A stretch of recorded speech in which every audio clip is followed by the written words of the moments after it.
मतलब कहते अपने आप को हिंदू हृदय सम्राट है, काम मुसलमानों के लिए कर रहे हैं। इस लॉ को यूज करके और कहीं पर कोई मस्जिद तोड़ दी जाएगी, कहीं पर किसी का घर तोड़ दिया जाएगा।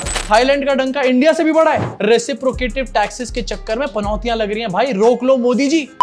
ट्रंप ने इंडिया के ऊपर 26% का टैरिफ लगा दिया है, लेकिन अजी हमें कोई फर्क नहीं पड़ता। मोदी जी वक्फ अमेंडमेंट बिल लेकर के आ चुके हैं। 26% हमारे सामने क्या धर रहा है। अब 26% टैरिफ से इंडिया और आपको कितना फर्क पड़ने वाला है आगे चल के बताऊंगा, और किस तरीके से मोदी जी ने 26% टैरिफ से पहले ही ट्रंप के आगे घुटने टेक दिए। माई बाप हमें माफ कर दो माई बाप, मोदी जी इस तरीके से कर रहे थे कल शाम को ही, ये भी आपको बताऊंगा। लेकिन उससे पहले यहां पर बात करना चाहता हूं वक्फ अमेंडमेंट बिल के बारे में, जिसको लोकसभा में पास करा लिया गया है। और अब ये दिखाया जा रहा है सबको, पूरे देश के सामने, कि सारी प्रॉब्लम की एक ही सॉल्यूशन है, वक्फ अमेंडमेंट बिल। सड़कों पे बहुत सारे गड्ढे हैं, कोई बात नहीं, टेंशन मत लो, वक्फ अमेंडमेंट बिल है ना।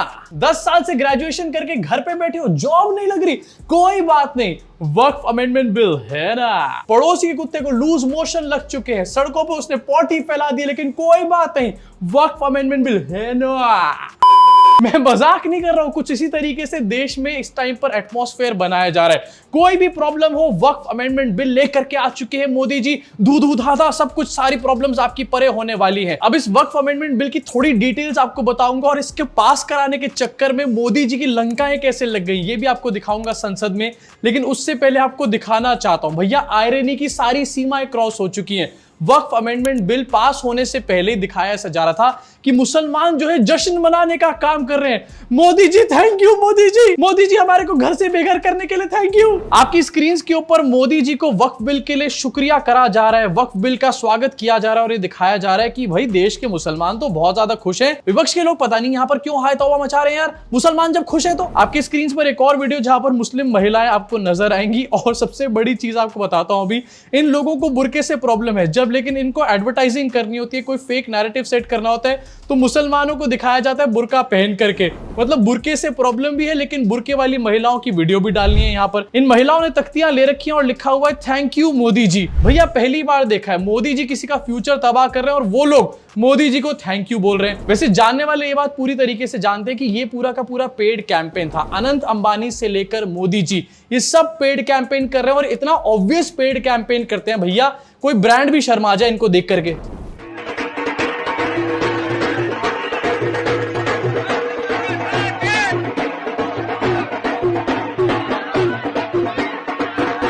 मोदी जी को धन्यवाद तो समझ में आ रहा है, लेकिन ये जो महिलाएं हैं इन्होंने अपना मुंह क्यों छुपा रखा है?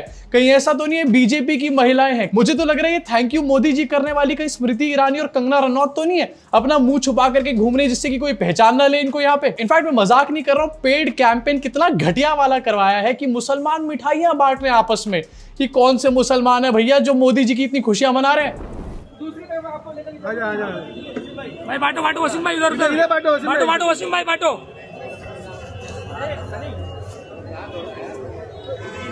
इन सब वीडियो से नैरेटिव सेट किया जा रहा है कि मोदी जी तो मुसलमानों के बारे में भी बहुत सोचते हैं, और मुसलमान मोदी जी से बहुत खुश भी रहते हैं। मोदी जी मुसलमानों के बारे में सोचते हैं, लेकिन हिंदुओं के बारे में भी तो सोच लो। ट्रिपल तलाक मोदी जी लेकर के आए मुसलमानों के लिए, उसके बाद सीए एनआरसी लेकर के आई भारतीय जनता पार्टी, और यहां पर भी ये दिखाया गया कि मुसलमान इससे बहुत खुश हैं भैया, बहुत ज्यादा उत्साह का माहौल है। और उसके बाद अब हम देख रहे हैं कि वक्फ अमेंडमेंट बिल यहां पर लेकर के आया जा रहा है, और मोदी जी दिखा रहे हैं कि भैया मुसलमान तो मोदी जी से बहुत खुश है। इतना काम मुसलमानों के लिए कर रहे हो मोदी जी, थोड़ा सा हिंदुओं के लिए भी तो काम कर लो। मतलब कहते अपने आप को हिंदू हृदय सम्राट है, काम मुसलमानों के लिए कर रहे हैं। अब जहां पर कल ये लोकसभा में बिल को पास कर लिया गया, लेकिन एक बहुत इंपॉर्टेंट और बहुत ही चौंकाने वाली चीज मुझे दिखाई दी कि इस पूरे के पूरे डिस्कशन में सरकार के लोग थे, विपक्ष के लोग थे, लेकिन ना ही यहां पर मोदी जी नजर आए जो कि देश के पीएम है, और ना ही यहां पर राहुल गांधी नजर आए जो कि लीडर ऑफ अपोजिशन है। भाई कहां चले गए थे तुम लोग आखिरकार? अब ये काफी बड़ा मौका था राहुल गांधी को अपने आप को प्रूव करने के लिए। बहुत रिसेंटली हमने देखा कि महाराष्ट्र में हार हुई, हरियाणा में हार हुई, एंड उसके बाद दिल्ली में भी कांग्रेस की एक हारी हुई है यहाँ पे, जिसके बाद राहुल गांधी एक अपनी बात रख के कमबैक सॉर्ट ऑफ कर सकते थे, लेकिन राहुल गांधी कल गायब रहे। उनकी जगह पे हमारे को यहाँ पर नजर आए अखिलेश यादव, एंड इन्होंने काफी सैवेज रिप्लाईज दिए लोकसभा के अंदर खड़े होके। एंड बीजेपी की भैया काफी पोल खोली गई है यहाँ पे। अब आपको दिखाना चाहता हूँ आपकी स्क्रीन के ऊपर, चाइना में बहुत ही जल्द एयर टैक्सीज को लॉन्च किया जाने वाला है। इसके लिए एक ग्रीन सिग्नल दे दिया गया है। एक कंपनी बहुत जल्द इन एयर टैक्सीज को लॉन्च करेगी जो कि 83 माइल्स पर आवर की स्पीड से चलेंगी और एक जगह से दूसरी जगह आपको बहुत जल्दी पहुंचा देंगे। अब आप सोच रहे होगे कि मैं बीच में ये सब बातें क्यों कर रहा हूं। इसलिए कर रहा हूं क्योंकि भैया एक तरफ हमारे साइड में बैठा हुआ चाइना जो कि हमारा दुश्मन है, वो एयर टैक्सी लॉन्च कर रहा है। इसी के साथ आपको दिखाना चाहता हूं इलॉन मस्क रोबोट्स बना रहे हैं, लेकिन हम क्या कर रहे हैं यहां पर बैठ करके अपने संसद के अंदर वक्फ बिल के बारे में बातें कर रहे हैं। अबे रोबोट कब बनाओगे, एयर टैक्सी कब बनाओगे, वक्फ बिल से क्या मिल जाएगा तुम्हारे को? ना लोकसभा में एआई के बारे में डिस्कशन हो रहा, ना एयर टैक्सी के बारे में हो रहा, ना जॉब्स कैसे मिलेंगी, सड़कें कैसे ठीक होंगी, कोई डिस्कशन नहीं हो रहा। वक्फ बोर्ड के बारे में डिस्कशन करेंगे। अभी जो बिल पास करा लिया गया, सरकार का क्या कहना है और रियल फेस क्या है इसके पीछे, इसके बारे में भी एक बार बात कर लेते हैं। सरकार का यहां पर यह कहना है कि वो ट्रांसपेरेंसी लेकर के आना चाहती है वक्फ बोर्ड में। वक्फ की संपत्तियां जो हैं उनको एक तरीके से ट्रांसपेरेंट करना चाहती है। वक्फ किसी भी संपत्ति को अपना नहीं बता सकता। इसके बाद लेखा जोखा जो है उसकी सीएजी रिपोर्ट तैयार करेगा एंड पूरी तरीके से ट्रांसपेरेंट मामला होगा। सबकी इंक्लूसिविटी यहां पर करी जाएगी, महिलाओं की भी करी जाएगी, मुसलमानों में अलग अलग लोगों की करी जाएगी। इस तरीके की बातें यहां पर बोली जा रही हैं। दिखाया ये जा रहा है कि ये तो बहुत ही प्रो मुस्लिम स्टेप है, लेकिन चीचा जरा हिंदुओं के प्रो स्टेप भी ले लो थोड़े से। यहां पे हिंदुओं का कोई प्रो स्टेप की बात नहीं हो रही, मुसलमानों का प्रो स्टेप लिए चले जा रहे हैं। अब जहां पर एक तरफ सरकार ये दिखाने की कोशिश कर रही है कि हम तो ट्रांसपेरेंसी लेकर के आना चाहते हैं, हम करप्शन को रोकना चाहते हैं, हमारे को बस यही करना है। करप्शन को रोकना है तो अडानी के मैटर पे इन्वेस्टिगेशन क्यों नहीं कर लेते? अडानी के मैटर में अमेरिका समन्स जारी कर चुका है अडानी के लिए, लेकिन यहां पर उसके ऊपर इन्वेस्टिगेशन नहीं हो रही। नहीं, वहां पे करप्शन को नहीं देखना यार, हमारे को सिर्फ वक्फ बोर्ड में करप्शन को देखना है। वहां का करप्शन चलता रहना चाहिए, कोई दिक्कत नहीं है। अब ये कहा गया इस वक्फ अमेंडमेंट बिल में कि एनी गवर्नमेंट प्रॉपर्टी आइडेंटिफाइड और डिक्लेयर्ड एज वक्फ प्रॉपर्टी बिफोर और after the commencement of the act shall not deem to be a वक्फ प्रॉपर्टी। इसके अलावा एक मेजर पॉइंट ये भी कहा गया, the state shall on receipt of the report of the collector direct the board to make appropriate corrections in the records। सारे के सारे वक्फ की लैंड के रिकॉर्ड्स भी यहां पर डिजिटलाइज कर दिए जाएंगे। इस तरीके की बातें बोली जा रही हैं, लेकिन इसके पीछे का रीजन और असली फेस क्या है बीजेपी का, इंटेंशंस बीजेपी की हमेशा इनके ऊपर डाउट रहता है, क्योंकि बुलडोजर एक्शन इनका बहुत ज्यादा फेमस है। अब ये इन्होंने वक्फ अमेंडमेंट बिल कर दिया है, इसके बाद इनके पास सारी की सारी प्रॉपर्टीज का एक तरीके से होल्ड आ जाएगा एंड अब बीजेपी एक एक करके इनको यूज करने का काम करेगी। जैसे भी कोई बड़ी न्यूज आएगी जिससे सरकार को, जनता को डाइवर्ट करना होगा, एकदम से इस लॉ को यूज करके, और कहीं पर कोई मस्जिद तोड़ दी जाएगी, कहीं पर किसी का घर तोड़ दिया जाएगा, इस तरीके की हरकतें यहां पर करी जाएंगी। इनफैक्ट ग्रोक से जब पूछा गया कि वक्फ अमेंडमेंट बिल आखिरकार क्यों लेकर के आ रही है बीजेपी, आपकी स्क्रीन के ऊपर रैंट एंड रोस्ट है, इन्होंने पूछा, is the Waqf bill yet another tool to create communal divisiveness and instability? Grok in 50 words reply करना है ग्रोक को। ग्रोक ने लिखा है, the Waqf amendment bill seems to fuel communal divisiveness and instability. Protest and opposition claim it curbs Muslim rights with non-Muslim inclusion in Waqf board sparking unrest। मतलब AI भी इस बात को अच्छे तरीके से जानता है कि मोदी जी वक्फ अमेंडमेंट बिल क्यों लेकर के आए हैं। ये बनाएंगे भैया AI जो अभी तक वक्फ में अटके हुए हैं, औरंगजेब में अटके हुए हैं। अब देखो असली मुद्दा क्या होना चाहिए, इंडिया के ऊपर ट्रंप ने टैरिफ लगा दिया है और ट्रंप जो कि मोदी जी को दोस्त कहता है, दोस्त दोस्त बोल करके पीछे से सारा उसने खेल खराब कर दिया है। उसके बारे में जहां पर बात हो रही चाहिए, वक्फ के बारे में बात हो रही है और यहां पर मोदी जी को वाहवाहियां दी जा रही हैं। ऋषि वागरी आपकी स्क्रीन के ऊपर, power of your one vote, section 40 of the Waqf act is dead and buried, the outrageous clause. इसके अलावा Jaipur dialogues, a proud supporter of PM Modi, Modi ji ने कुछ किया हो ना किया हो, लेकिन ये तो करके दिखाई दिया है। रूबिका ब्रो यहां पर शो बना रही है, जमीन कब्जाने वाला वक्फ खत्म, गूंज रूबिका के साथ। इसके अलावा और भी आईटी सेल के लोग, congratulations Bharat, you did it, Modi ji you did it, breaking news, Waqf amendment bill pass in Lok Sabha. लेकिन मिस्टर सिन्हा के ट्वीट में आगे जो बात लिखी हुई है उसको भी हमारे को जरा गौर करना चाहिए।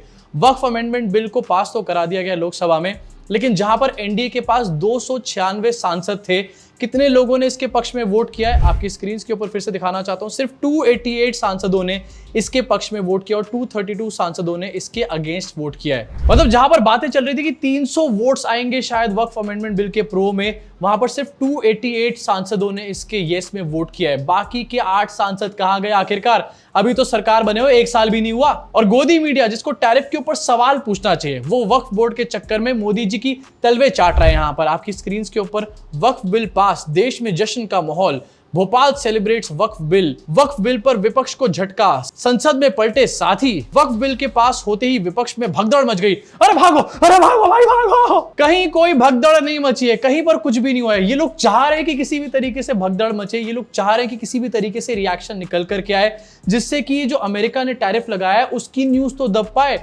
मतलब मोदी जी ने वक्फ अमेंडमेंट बिल भी यहां पर कर दिया, लेकिन फिर भी यहां पर अमेरिका वाली न्यूज दब के नहीं दे रही है। चलो अब अमेरिका वाली न्यूज के बारे में बात कर लेता हूं। क्या हुआ है ट्रंप ने और क्या किया है और किस तरीके से किया है।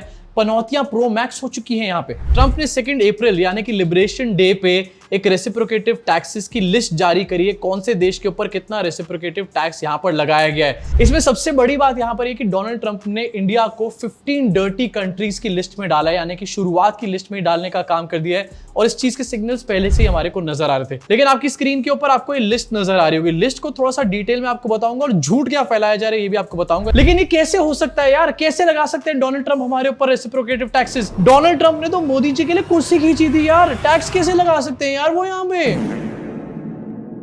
अब डोनाल्ड ट्रंप ने जो 26% टैरिफ लगाया है उसको दिखाया जा रहा है कि डिस्काउंटेड टैरिफ्स लगाए गए हैं इंडिया के ऊपर, एंड 26% का तो डिस्काउंट दे दिया है ट्रंप ने मोदी जी को। जैसे कि ट्रंप जो है लाजपत नगर में कोई दुकान खोल करके बैठा है और मोदी जी उसके कोई रेगुलर ग्राहक है यहाँ पे। लेकिन ये सारी की सारी हवाई बातें हैं, एक एक करके सबकी पोल खोलने वाला हूं। उससे पहले आपको दिखाना चाहता हूं इससे आखिरकार हमारे को झटका कितना बड़ा लगने वाला है। रिसेंटली एक रिपोर्ट सामने आई थी, इसमें बताया गया था कि ट्रंप के इस रेसिप्रोकेटिव टैक्सेस के बाद इंडिया को 3.1 बिलियन का लॉस हो सकता है। 3.1 बिलियन यूएस डॉलर का लॉस। मोदी जी 5 ट्रिलियन कैसे पहुंचेंगे हम लोग, हर रोज तो लॉस करवा रहे हो आप। अब ये लिस्ट आपको दिखाना चाहता हूं एक बार, और ये कहा गया कि इंडिया को 26% का डिस्काउंट दिया है। देख रहे हो दोस्ती, तुम लोग देख रहे हो। इस लिस्ट में सबसे पहले आता है चाइना का नाम, और चाइना के ऊपर रेसिप्रोकेटिव टैक्सेस में 34% टैक्स लगाया गया है। चाइना अमेरिका से 67% चार्ज करता है। अगर यही थ्योरी जो इंडियन मीडिया और बीजेपी आईटी सेल दे रहा है उसके हिसाब से चाइना को तो यहाँ पर 33% का डिस्काउंट मिल चुका है। उसके अलावा इंडिया के नीचे अगर आप देखोगे थाईलैंड, तो थाईलैंड को 36% का डिस्काउंट मिला है। इसका मतलब क्या है कि थाईलैंड का डंका बज रहा है अमेरिका के अंदर, थाईलैंड का डंका इंडिया से भी बड़ा है। एक्चुअली में बात यहां पर ये है कि जो डिस्काउंटेड रेट्स है ये सारी की सारी ऑलमोस्ट कंट्री के लिए लगाए गए हैं। जो भी कंट्रीज चार्ज कर रही हैं यूएस को, उससे कम रेट सबके लिए लगाया गया है। किसी को 36% का डिस्काउंट है, किसी को 40% का डिस्काउंट है। इस तरीके से आपको देखने को मिल जाएगा। तो इसमें इंडिया को 26% का डिस्काउंट मिल गया। इसमें कोई बहुत एक्सेप्शनल केस यहां पर नहीं हो गया, कोई मोदी जी की दोस्ती की वजह से डिस्काउंट नहीं मिला यहां पर। इनफैक्ट ट्रंप ने क्या कहा है मोदी जी के लिए ये भी आपको दिखाना चाहता हूं। रेसिप्रोकेटिव टैक्सेस के चक्कर में पनौतियां लग रही हैं, भाई रोक लो Modi ji. 46%, we're charging them 24%. India, very, very tough, very, very tough. The Prime Minister just left, and he's a great friend of mine, but I said, you're a friend of mine, but you're not treating us right. They charge us 52%. You have to understand, we charge them almost nothing for years and years and decades, and it was only 7 years ago when I came in. Trump यहां पर ये कह रहे हैं कि मोदी जी को मैंने बोला कि आप मेरे बहुत अच्छे दोस्त हो, लेकिन आप हमारे साथ यानी कि अमेरिका के साथ सही बर्ताव नहीं कर रहे हो। ऐसी ऐसी बातें यहां पर मोदी जी के लिए डायरेक्टली बोली जा रही हैं। ये कैसा डंका है भाई, मुझे समझ नहीं आ रहा, कोई समझा दो। अब ये 26% टैरिफ का आपके और मेरे ऊपर क्या इफेक्ट पड़ने वाला है इसके बारे में अभी आपको बताऊंगा, लेकिन उससे पहले आपसे अपील करना चाहता हूं कि अगर आपने वीडियो को लाइक नहीं करा है और चैनल को सब्सक्राइब नहीं करा है तो क्या सोच रहे हो भैया, 100% टैरिफ लगवाओगे क्या मोदी जी से। अब आपकी स्क्रीन के ऊपर आपको दिखाना चाहता हूं इसका क्या इफेक्ट पड़ने वाला है हमारी जीडीपी के ऊपर। इंडिया के अगर एक्सपोर्ट के बारे में बात करी जाए तो 437 यूएस बिलियन डॉलर का लास्ट ईयर का ट्रेड रहा है, जो कि हमारे जीडीपी का 12.4% था। इसमें से अगर अमेरिका को ट्रेड की बात करी जाए तो अमेरिका को एक्सपोर्ट जो हुआ है वो हमारे जीडीपी का 2% है। लास्ट ईयर की यहां पर बात करी जा रही है 77.5 बिलियन यूएस डॉलर्स। अब ये जो 26% का टैरिफ लगाया गया, इसके बाद अमेरिका को जो एक्सपोर्ट किया जा रहा था सामान, उसके ऊपर एक बहुत तगड़ा इंपैक्ट आएगा, विच क्लियरली मीन्स कि ये जो 2% ऑफ जीडीपी है इसके ऊपर एक बहुत तगड़ा इंपैक्ट आने वाला है। और करवाओ 5 ट्रिलियन की बातें यहाँ पे। इसके अलावा आपको दिखाना चाहता हूँ ट्रेड सरप्लस चल रहा था 2023 की बात करी जाए, 24-25 की भी बात करी जाए तो हम लोग ट्रेड सरप्लस में थे। ट्रेड सरप्लस का मतलब होता है कि एक्सपोर्ट हम ज्यादा कर रहे थे और अमेरिका से इंपोर्ट कम कर रहे थे। यहाँ पर सिर्फ मैं अमेरिका के कॉन्टेक्स्ट में बात कर रहा हूँ, चाइना में तो ट्रेड डेफिसिट में ही रहते हैं हम लोग हमेशा। लेकिन यहाँ पर जो ट्रेड सरप्लस का सिचुएशन था जिसकी वजह से इंडिया को एक फायदा हो रहा था, हम एक फेवरेबल सिचुएशन में थे, वो सिचुएशन अब शायद देखने को नहीं मिलेगी, क्योंकि जब टैरिफ लगाया जाएगा तो कंपनीज की जो है हालत यहाँ पर खराब होगी, कमर टूटेगी, एंड ट्रेड में डेफिनेटली बहुत ज्यादा कमी आने वाली है। एक्सपोर्ट यहाँ पर कम देखने को मिलेंगे ही मिलेंगे। अब आपके और मेरे ऊपर इसका इंपैक्ट किस तरीके से आने वाला है, आपको बहुत सिंपली ये साइकिल समझाने वाला हूँ। यहाँ पर देखो होता क्या है कि जो कंपनीज एक्सपोर्ट कर रही हैं, इंडिया में बैठ करके अमेरिका में सामान एक्सपोर्ट कर रही हैं, वो एक तरीके से अमेरिका से प्रॉफिट्स कमाने का काम कर रही हैं। अभी तक उनके ऊपर जो टैरिफ है, मैं यहाँ पर एवरेजली बात कर रहा हूँ, 17% के आसपास लगाए जाते थे, लेकिन अब वो एवरेजली टैरिफ जो है वो 26% हो जाएंगे। यानी कि एक तरीके से यहाँ पर 9% का डिफरेंस आ जाएगा। 9% का जब डिफरेंस आएगा तो सेलिंग प्राइस तो बहुत ज्यादा कंपनीज बढ़ा नहीं पाएंगे अपने प्रोडक्ट्स के ऊपर। ये लोग अपने प्रॉफिट्स को कम करेंगे और अपने कॉस्ट को कट डाउन करने का काम करेंगे। इनफैक्ट इसका एक डोमिनो इफेक्ट भी होगा। ये जो कंपनी जो भी प्रोडक्ट बनाती होंगी, अपने सप्लायर्स से जो इंडिया में सामान खरीदती होंगी, उनको भी पैसे कम करने को बोलेंगी और ये एक तरीके से साइकिल क्रिएट करने का काम करेगा। कॉस्ट कटिंग यहां पर होगी और कॉस्ट कटिंग के बाद और भी अनएम्प्लॉयमेंट देखने को मिल सकती है। अब जहां पर ज्यादा अनएम्प्लॉयमेंट देखने को मिलेगी, इसके साथ ही साथ हमारे देश की जो जीडीपी ग्रोथ रेट है वो भी डेफिनेटली कम होगी। इन सब चीजों का एक इफेक्ट आएगा हमारे देश की मार्केट के ऊपर, और जब मार्केट के ऊपर इफेक्ट आता है तो अच्छे जो है वो खून के आंसू रोते हैं यहां पर बैठ के।